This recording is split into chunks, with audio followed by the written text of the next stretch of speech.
Hello everyone, welcome to my YouTube channel Disha classes. Disha classes पर आपको NET commerce और HTET PGT commerce से related सभी सब्जेक्ट्स की video chapter wise and topic wise मिलेंगी। ये वीडियोस 11th क्लास का स्टूडेंट भी देख सकता है, क्योंकि हमने नेट की प्रिपरेशन के लिए 11th क्लास की अकाउंटेंसी से स्टार्ट कर रखा है।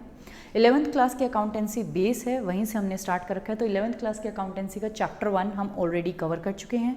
चैप्टर 2 हमने स्टार्ट कर रखा है। चैप्टर 2 है बेसिक अकाउंटिंग टर्म्स। कुछ अकाउंटिंग की टर्म्स हैं जो अकाउंटिंग में यूज़ होती हैं और जिनका मीनिंग एक नॉर्मल पर्सन के लिए अलग है और अकाउंटिंग के पॉइंट ऑफ व्यू से देखें तो वहाँ अलग है। तो आज तक हम जो हमारे पार्ट्स हैं उनमें 17 टर्म्स को ऑलरेडी कवर कर चुके हैं, जैसे कैपिटल क्या होती है, लायबिलिटीज़ क्या होती हैं, और कुछ आज हम कवर करेंगे। तो आज हम जो स्टार्ट करेंगे वो हमारी 18th टर्म से स्टार्ट करेंगे। 18th टर्म हमारी है इन्वेंट्री क्या होती है, या फिर हम कह सकते हैं सेकंड टर्म होगी ट्रेड रिसीवेबल्स, ट्रेड पेबल्स और गुड्स। इन चारों टर्म्स को आज हम क्या करेंगे, डिस्कस करेंगे। तो हम स्टार्ट करते हैं इन्वेंट्री से। हमने पिछले वाली वीडियो में स्टॉक को डिस्कस किया था। स्टॉक क्या होता है? जब भी कोई भी ट्रेडिंग कंसर्न है, ट्रेडिंग कंसर्न का मतलब है किसी भी बिजनेस का अगर उसका काम ये है कि भी मतलब किसी से भी परचेज करके और उस गुड्स एंड सर्विसेज को क्या करना, रीसेल करना। तो वो यहाँ मैन्युफैक्चर नहीं कर रहा, खुद नहीं बना रहा, वो जैसा खरीद रहा है वैसे का वैसा क्या कर रहा है, रीसेल कर रहा है। तो इसे हम बोलते हैं ट्रेडिंग कंसर्न। तो ट्रेडिंग कंसर्न के केस में होता है स्टॉक। स्टॉक का मतलब है उसने मान लो 100 आइटम्स खरीदी, 100 में से उसने 80 बेच दिए जब उसका फाइनेंशियल ईयर एंड हुआ, क्योंकि उसे अब बुक्स को क्या करना है, क्लोज करना है, फाइनल बुक्स बनानी है, अपने अकाउंट्स प्रिपेयर करेगा 31 मार्च को। तब वो देखेगा कि भी 100 गुड्स में से 80 बिक चुकी हैं, जो 20 उसके पास पड़ी हैं, उसे हम बोलते हैं स्टॉक। तो ये तो हुआ हमारा ट्रेडिंग कंसर्न के केस में, क्योंकि उसने क्या किया, कोई भी मैन्युफैक्चरिंग का काम नहीं किया, कोई भी प्रोसेस नहीं करा, जो गुड्स खरीदी थी उन्हीं को क्या कर दिया, रीसेल कर दिया। लेकिन अब हम पढ़ रहे हैं इन्वेंट्री। इन्वेंट्री होती है मैन्युफैक्चरर के केस में। मैन्युफैक्चरिंग कंसर्न में हमारा वर्ड इन्वेंट्री यूज किया जाता है स्टॉक की जगह। इन्वेंट्री मैन्युफैक्चरर के लिए क्या होती है? अब हम एक प्रोसेस पढ़ लेते हैं। मैन्युफैक्चरर क्या क्या करता है? ट्रेडर तो क्या करता था, गुड्स एंड सर्विसेज को परचेज करता था, उन्हें फर्दर रीसेल कर देता। लेकिन मैन्युफैक्चरर क्या करता है, रॉ मटेरियल को परचेज करेगा, उस पर कुछ प्रोसेस करेगा और प्रोसेस करने के बाद उसका क्या होएगा, फिनिश्ड गुड्स आएंगे। क्लियर? ये काम करेगा। अब इसके केस में रॉ मटेरियल उसने मान लो, जैसे हम कपड़े का एग्जांपल ले लेते हैं, किसी की कपड़े की फैक्ट्री है, तो वो क्या करेगा, धागा लेगा सबसे पहले। तो उसने रॉ मटेरियल लिया जिसे हम बोलेंगे धागा, यान। क्लियर? उसने धागा ले लिया। धागा लेने के बाद वो उस पर मशीनरी में डालेगा, प्रोसेस करेगा, उस पर कलर डालेगा, डाइंग करेगा, और हम कह सकते हैं जितने भी उसके प्रोसेसेस होंगे वो करेगा, ABC। उस प्रोसेस को करने के बाद उसका क्या होगा, फाइनल क्लॉथ तैयार होगा, फाइनल कपड़ा क्या हो जाएगा, तैयार। क्लियर? तो ये था उसका प्रोसेस। तो उस बंदे के लिए जो इन्वेंट्री है वो 4 टाइप की होगी। In case of manufacture there are opening and closing inventory of 4 types. उसके पास 4 टाइप की होगी। अब आप बोलेंगे कि भी हमारे जो प्रोसेस में वो तो 3 टाइप की है, रॉ मटेरियल आया, फिर प्रोसेसिंग में कुछ गुड्स हुई, फिर फिनिश्ड है। अब एक बात बताओ, जो उसने यान धागा उसने लगाया था उस पर प्रोसेस कर रहा है, तो ऐसा थोड़ी ना है सारी, अगर मान लो 31 मार्च आ गया तो जितना भी मान लो उसने 100 यूनिट्स धागे की डाली, तो 100 में से 80 तो मान लो आपकी कंप्लीट बनके तैयार हैं और 20 अभी भी मशीनरी में हैं, लेकिन उन पे आधा काम हो चुका है। वो मतलब अभी मशीनरी ए में कंप्लीट हो गया काम हमारे पास। मान लो इसको हम नेक्स्ट पेज पे ले लेते हैं।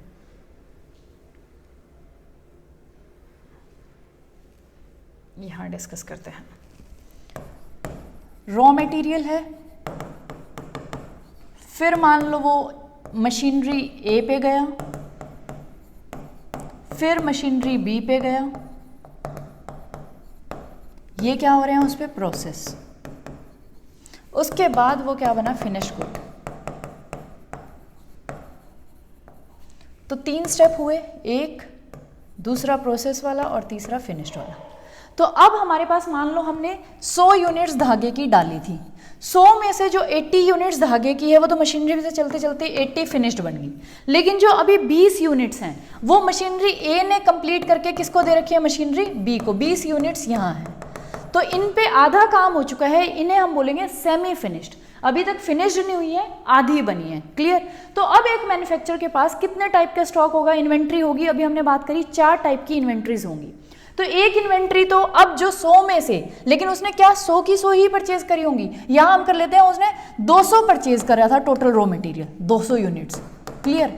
अब इस 200 में से 100 उसने रॉ मटेरियल क्या कर दिया, मशीनरी में डाल रखा है, ये हमारे प्रोसेस के लिए।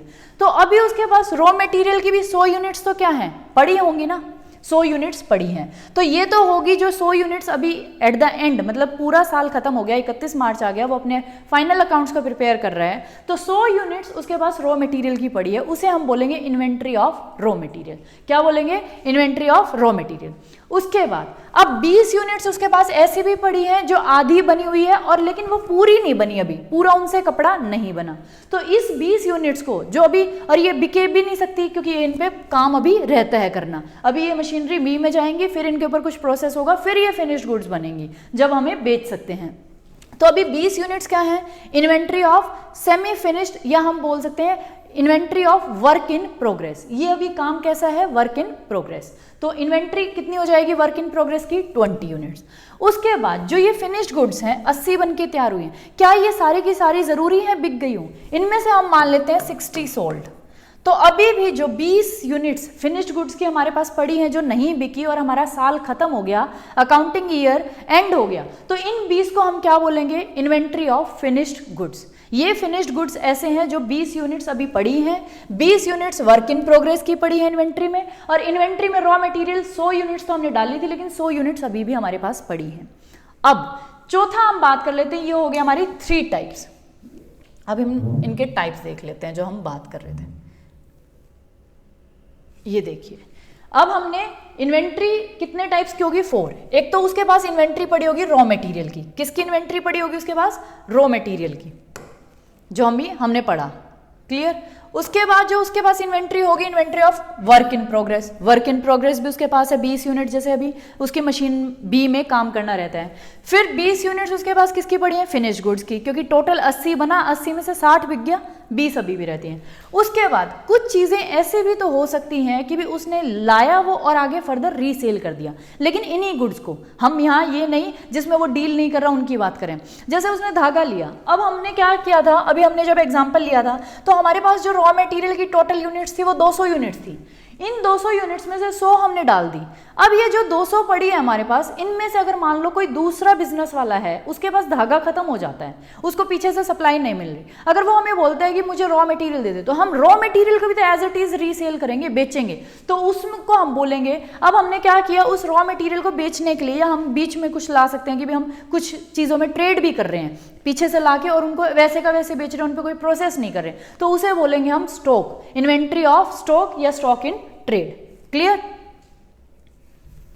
ये हमारा हो जाएगा 4th टाइप। तो जो मैन्युफैक्चर है, वो मैन्युफैक्चरर है, उसका ऐसा भी हो सकता है कि वो कुछ चीज़ों को खरीदे और ऐसे का एज इट इज रीसेल कर दे, उन पे कोई भी प्रोसेस ना करे, या फिर जिसमें वो बिजनेस डील करता है उसका, उस पे वो क्या करेगा, रॉ मटेरियल को खरीदेगा, उस पे प्रोसेसिंग करेगा, फिर फिनिश्ड गुड बनेगा, फिर उसे बेचेगा। तो 3 टाइप का तो उसके मैन्युफैक्चरिंग से रिलेटेड हो गया। एक इन्वेंट्री, अगर वो ऐसा कुछ माल भी रखता है जिसमें वो सीधा लाके और सीधा रीसेल कर रहा है उन गुड्स को, तो उसे बोलेंगे inventory of stock in trade. अगर एक मैन्युफैक्चरर की टोटल क्लोजिंग इन्वेंट्री हमें निकालनी है, तो क्लोजिंग इन्वेंट्री के लिए हम इन चारों को क्या कर देंगे, plus, A B C D, A B C D को हम क्या कर देंगे प्लस, उससे हमारी क्या आ जाएगी, क्लोजिंग इन्वेंट्री की भी एक मैन्युफैक्चरिंग कंसर्न के लिए क्या क्लोजिंग इन्वेंट्री है। क्लियर। अब हम बात कर लेते हैं हमें किन की चीजों का ध्यान रखना पड़ेगा जब हम क्लोजिंग इन्वेंट्री निकाल रहे हैं। आपने गुड्स बेच दी, लेकिन अभी तक उनकी डिलीवरी नहीं हुई, आपके ही गोदाउन में वो रखी हैं। क्लियर। तो क्या आप इसे क्लोजिंग स्टॉक में लेंगे, नहीं। क्लोजिंग स्टॉक में हम उन्हीं को लेते हैं जो अभी तक बिकी नहीं है। ये तो क्या है, बिक तो गई है, अगले ने अभी तक डिलीवरी नहीं ली, तो ये हमारी क्लोजिंग स्टॉक में नहीं आएंगी। दूसरा, आपने कुछ गुड्स को परचेज किया, वो परचेज भी कर ली, आपको रिसीव भी होगी, लेकिन अभी तक आपने अपने रिकॉर्ड्स में उसको एंटर ही नहीं किया, तो उसको भी आप क्लोजिंग स्टॉक में नहीं डालोगे, क्योंकि अभी वो परचेज बुक अभी तो एंट्री हुई नहीं उसकी। हालांकि वो आपको रिसीव हो गई हैं गुड्स आपके बिजनेस में, लेकिन अभी तक जब एंट्री ही नहीं हुई, तो आप उसे अपना क्लोजिंग स्टॉक में कैसे लिखेंगे। दो चीजें हमें ये ध्यान रखनी है, इनको हमें क्लोजिंग स्टॉक निकालते हुए ऐड नहीं करना। अब हमें किनको ऐड करना है, मान लो आपने अपने एजेंट्स हैं आपके, उनको गुड्स दे रखे हैं, उन्होंने मान लो 100 गुड्स आपसे लिए आगे बेचने के लिए, लेकिन 100 में से उनके पास 80 ही बिके, 20 अभी भी रहते हैं, तो वो भी आपके किस में ऐड होंगे, क्लोजिंग स्टॉक में। जो माल आपका एजेंट्स के पास अनसोल्ड पड़ा है, अभी तक नहीं बिका, वो भी आपकी क्लोजिंग इन्वेंट्री में ऐड होगा। दूसरा, आपने अगर किसी कस्टमर को ये कह के दे रखा है कि भी आप घर पे ले जाओ हमारा गुड्स को, अगर आपको पसंद आए तो रख लेना, अदरवाइज हमें रिटर्न कर देना। अगर सेल और रिटर्न बेसिस पे आपने दे रखा है कि वो सेल भी हो सकता है और रिटर्न भी हो सकता है, तो उसको भी आप क्लोजिंग स्टॉक में ऐड करोगे, क्योंकि अभी कंफर्म नहीं है कि वो बंदा उसको रखेगा या हमें रिटर्न करेगा, तो इसे भी हम अपनी क्लोजिंग स्टॉक मान के चलते हैं। इन दो चीजों को हम ऐड करेंगे। और अगर आपने बेच दिया और वो अभी तक डिलीवरी नहीं हुई, लेकिन उसको ऐड नहीं करेंगे क्योंकि वो चीज बिक चुकी है। क्लियर, इन चीजों का हम ध्यान रखेंगे। अब बात आती है क्लोजिंग इन्वेंट्री निकालते हुए इन चारों आइटम्स को तो हम प्लस कर लेंगे, इनकी आइटम की जो भी यूनिट्स हैं। वैल्यू क्या लें, अब जो क्लोजिंग स्टॉक पड़ी है मेरे पास, मान लो गुड्स पड़े हैं 20 गुड्स, अब अगर ये बिक जाते हैं तो मान लो 100 रुपए का एक बिकता, लेकिन इनको बनाने में जो कॉस्ट आई है वो 80 आई है, तो इस क्लोजिंग स्टॉक को मैं 80 रुपए पर यूनिट पे दिखाऊं या 100 रुपए पर यूनिट पे दिखाऊं, क्योंकि अब क्लोजिंग स्टॉक है, बिकना तो है, ये कल बिकेगा तो 100 रुपए का, लेकिन आज मेरे को जो कॉस्ट पड़ी है वो 80। तो इसलिए जब भी हम वैल्यूएशन ऑफ इन्वेंट्री करते हैं, इन्वेंट्री की वैल्यू निकालते हैं, तो हम कॉस्ट प्राइस या जो उसकी मार्केट वैल्यू है उनमें से जो कम होता है, विच एवर इज लेस, उस पे ही हम अपनी इन्वेंट्री को शो करते हैं बुक्स में। क्लियर, वैल्यू ऑफ इन्वेंट्री के लिए कॉस्ट प्राइस या market price which ever is less, उस पे हम रिकॉर्ड करेंगे। अगर कॉस्ट 80 रुपए है और सेलिंग प्राइस मार्केट वैल्यू उसकी आज 100 रुपए है, तो हम 80 के ऊपर क्लोजिंग इन्वेंट्री को दिखाएंगे। अगर हमारी जो कॉस्ट आई है वो 100 रुपए है और आज मार्केट वैल्यू उसकी 80 है, तो हम उसे किस पे दिखाएंगे, 80 पे। और ऐसा क्यों किया जाता है, क्योंकि आज आप अगर उसकी क्लोजिंग स्टॉक की वैल्यू 100 रुपए कॉस्ट है और 80 रुपए में वो बिक रहा है, आप उसकी अगर 100 रुपए लेके चल रहे हो, क्या वो असलियत वैल्यू है उसकी, नहीं, क्योंकि वो मार्केट में अभी 80 की बिक रही है, तो आपकी भी 80 की बिकेगी। आप 100 रुपए की दिखा के तो अपनी जो प्रॉफिट्स हैं उनको क्या कर रहे हो, इंक्रीज अपनी एसेट्स को दिखा रहे हो बढ़ा चढ़ा के। और अकाउंटिंग क्या कहती है, ट्रू जो हमारे फैक्ट्स हैं उन्हीं को हमें बुक्स में रिकॉर्ड करना है, तो हमें इसलिए कम पे करते हैं। और अगर मान लो मार्केट वैल्यू 100 रुपए है, हमारी कॉस्ट 80 आई, तो भी हम 80 पे क्यों कर रहे हैं, हमें तो 100 पे करना चाहिए, क्योंकि कॉस्ट अभी जो मार्केट में बिक रहा है वो 100 रुपए पे, लेकिन क्या पता कल वो 80 का हो जाए, क्या पता 120 का हो जाए, तो हम फ्यूचर के जो गेन्स हैं उनको नहीं देखते कि भी हमें 20 रुपए का प्रॉफिट होगा ही होगा, फ्यूचर के लॉसेस को देखते हैं। क्योंकि आज हमें कॉस्ट अगर उसकी 100 आ रही है और मार्केट में 80 का बिक रहा है, तो फ्यूचर में हमें लॉस दिख रहा है 20 रुपए का, उसको तो हम अभी लिख लेते हैं, लेकिन फ्यूचर में अगर इनकम हो रही है, हमें दिख रहा है कि भी 80 की कॉस्ट है लेकिन मार्केट में ये 100 का बिक रहा है, तो हम 80 पे दिखाएंगे, फ्यूचर में जो इनकम 20 रुपए की होने वाली है वो ऐड नहीं करेंगे। क्लियर, अब हम आते हैं अपनी नेक्स्ट टर्म पे, ट्रेड रिसीवेबल्स। ट्रेड रिसीवेबल्स का मतलब है अमाउंट जो आपकी गुड्स एंड सर्विसेज आपने बेची हैं। ट्रेड रिसीवेबल्स, ट्रेड का भी हमने मतलब पढ़ा था कि भी आप गुड्स एंड सर्विसेज को खरीदते हैं पीछे से और उनको आगे क्या करते हैं, रीसेल करते हैं प्रॉफिट के लिए। तो ट्रेड जब आप कर रहे हैं, ट्रेड की वजह से जो आपको रिसीवेबल होने वाले हैं, अभी रिसीव नहीं है, रिसीवेबल्स होने वाले हैं, तो उस अमाउंट को हम बोलेंगे trade receivables. Amount receivable on account of sale of goods and services in the normal course of business. जो आपका नॉर्मल कोर्स ऑफ बिजनेस है उसमें जो आपने गुड्स एंड सर्विसेज की सेल करी है, उसकी वजह से जो आपको अमाउंट मिलने वाला है, इसका मतलब आपने गुड्स एंड सर्विसेज को उधार पे दिया है, अभी तक आपने कैश पेमेंट पे नहीं बेचा, आपने उधार पे दिया है। तो जो अमाउंट आपको मिलने वाला है, किसकी वजह से मिलने वाला है, क्योंकि हमने गुड्स एंड सर्विसेज को सेल किया है लेकिन कैश बेसिस पे नहीं, उधार पे, क्रेडिट पे बेचा है, उसकी वजह से जो अभी अमाउंट हमें मिलने वाला है उसे हम बोलते हैं ट्रेड रिसीवेबल्स। तो ट्रेड रिसीवेबल्स में हम दोनों को लेंगे, डेटर्स को भी लेंगे और बिल्स रिसीवेबल्स को लेंगे। अब इनको हम डिस्कस कर देते हैं। वो फर्म्स या वो पर्संस जिनको आपने गुड्स एंड सर्विसेज उधार पे दी है और उनसे अभी पेमेंट नहीं आई, उनको हम बोलते हैं डेटर्स। क्या बोलते हैं, डेटर्स। जैसे राम है, राम को आपने 50,000 की गुड्स उधार पे दी है, तो राम आपका क्या है, डेटर। क्लियर। अब हम बात कर लेते हैं बिल्स रिसीवेबल्स। बिल्स रिसीवेबल का कंसेप्ट समझने के लिए हम पहले बिल्स रिसीवेबल की बात कर लेते हैं। बिल्स रिसीवेबल्स क्या है, बिल ऑफ एक्सचेंज, डेटर्स में से हम कोई भी रिटर्न डॉक्यूमेंट नहीं लेते उनसे साइन करवा के, लेकिन कुछ केसेस में हम क्या करते हैं, जो बिजनेस पर्सन है या बिजनेसमैन है वो जब कस्टमर को माल उधार पे दे रहा है तो उससे एक डॉक्यूमेंट होता है रिटर्न कि भी इसमें अमाउंट लिखा होता है, इतने अमाउंट मैंने इस बंदे से लेने हैं, वो साइन करके उसे दे देता है। उसे हम बोलते हैं बिल ऑफ एक्सचेंज कि भी हमने उसे कुछ दिया है उसके बदले में वो हमें एक बिल दे रहा है। बिल मतलब रिटर्न डॉक्यूमेंट दे रहा है एक्सचेंज का कि भी हाँ मैंने इससे लिया है। उल बिल ऑफ एक्सचेंज में क्या होगा, ये हो गया बिजनेसमैन, ये हो गया कस्टमर। अब हमने कस्टमर को उधार पे माल दिया है तो हम क्या करेंगे, एक बिल बनाएंगे। बिल कौन बना रहा है, ड्रॉ करेंगे, मतलब हम बिल ड्रॉ कर रहे हैं। जो बिल ड्रॉ करता है उसके लिए वही बिल ऑफ एक्सचेंज क्या हो जाता है, बिल रिसीवेबल, क्योंकि हमें मिलेगा, हमने उधार पे माल दिया है। और ये बिल जो हमने बनाया है, ड्रॉ किया है, इसको कस्टमर क्या कर देगा, साइन। कस्टमर इसको साइन करके बिजनेसमैन को क्या कर देगा, वापस।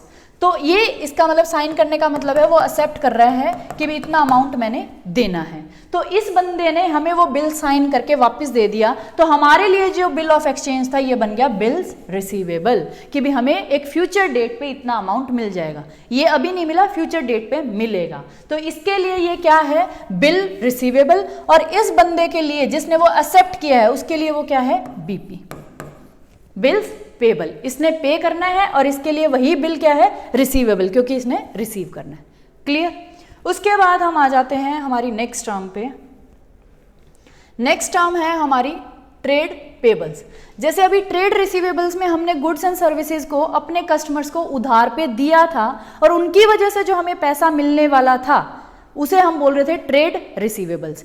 ऐसे ही जब हम गुड्स एंड सर्विसेज को क्या कर रहे हैं, गुड्स एंड सर्विसेज को उधार पे परचेज करते हैं अपने बिजनेस के लिए और उनकी वजह से जो हमें पैसा दूसरों का देना है सप्लायर्स को, उसे हम बोलते हैं ट्रेड पेबल्स। ट्रेड की वजह से मतलब हमने गुड्स एंड सर्विसेज को परचेज करा, उसकी वजह से पेबल, अभी हमने पे नहीं किया, पेएबल देना है जो हमने उधार लिया है उनसे, उसे हम बोलते हैं ट्रेड पेबल्स। ट्रेड पेबल्स में भी हमारी दो टर्म्स आएंगी, एक आएगी क्रेडिटर्स और एक आएगी बिल्स पेबल। क्रेडिटर्स वो पर्सन्स या वो ऑर्गेनाइजेशंस जिनसे हमने गुड्स एंड सर्विसेज उधार पे ली हैं और उनका पेमेंट अभी तक हमने नहीं किया, फ्यूचर में करना है, तो वो हमारे कौन है, क्रेडिटर्स, मतलब सप्लायर। सप्लायर को जो अकाउंटिंग के टर्म्स में टर्म दी गई है वो है क्रेडिटर्स। ऐसे ही अभी हमने पढ़ा था जो बिल बना रहा था वो होता है बिल रिसीवेबल्स, उसके लिए वो बिल क्या होता है, रिसीवेबल ड्रॉयर के लिए, और जो एक्सेप्ट करता है उसके लिए वो क्या होता है, बिल्स पेबल। तो यहां हमने सप्लायर था, सप्लायर ने हमको, हमारी जो फर्म है उसको क्या दिया, माल दिया। अब ये जो सप्लायर है जिसने पैसा लेना है वो बिल क्या करेगा, ड्रॉ करेगा, बिल बनाएगा, हम क्या करेंगे, साइन करेंगे क्योंकि हमने उसका पैसा देना है। साइन का मतलब हम एक्सेप्ट कर रहे हैं, हमने एक्सेप्ट कर लिया और एक्सेप्ट करके वापस किसको दे देंगे, सप्लायर को, जिससे हमने माल उठाया है। अब सप्लायर के लिए वो बिल्स रिसीवेबल है, हमारे लिए क्या है, बिल्स पेबल।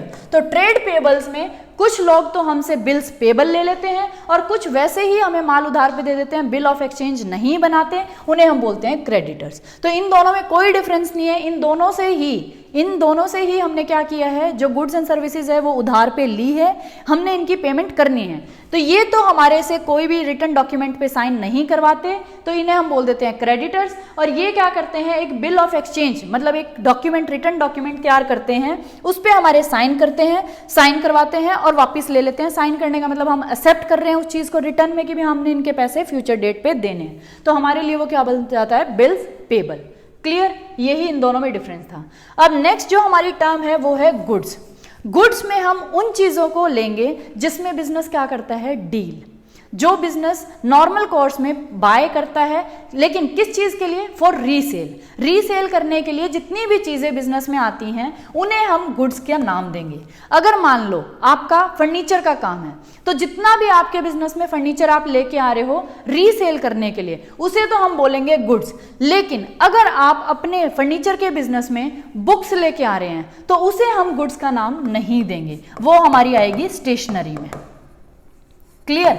या फिर हम दूसरा एग्जांपल ले लेते हैं, आपका कपड़े का बिजनेस है, अगर आप कपड़ा लेके आ रहे हैं रीसेल करने के लिए, तो जो कपड़ा आया है वो तो होंगी गुड्स आपकी, लेकिन अगर आप अपने कपड़े की दुकान में फर्नीचर लेके आए हैं तो यहां फर्नीचर आपके लिए क्या होगा, एसेट, क्योंकि आपका काम किसका है, कपड़े का, तो कपड़ा आपके लिए गुड्स बोला जाएगा जितना भी कपड़ा रीसेल के लिए आएगा। और अगर कोई अदर आइटम्स आती है जिसमें बिजनेस डील नहीं कर रहा, उसे हम बोलेंगे एसेट, या जो भी चीज है और हम उसे डिफाइन अलग अलग कैटेगरीज में, अगर बुक्स लेके आ रहे हो स्टेशनरी में डाल देंगे, अगर आप मान लो फर्नीचर लेके आ रहे हो उसे एसेट्स में डाल देंगे, मशीनरी लेके आ रहे हो उसे एसेट्स में डाल देंगे। क्लियर, आई थिंक इतना आपको क्लियर है। इससे जो नेक्स्ट हमारी टर्म्स है वो हम नेक्स्ट वीडियो में करेंगे।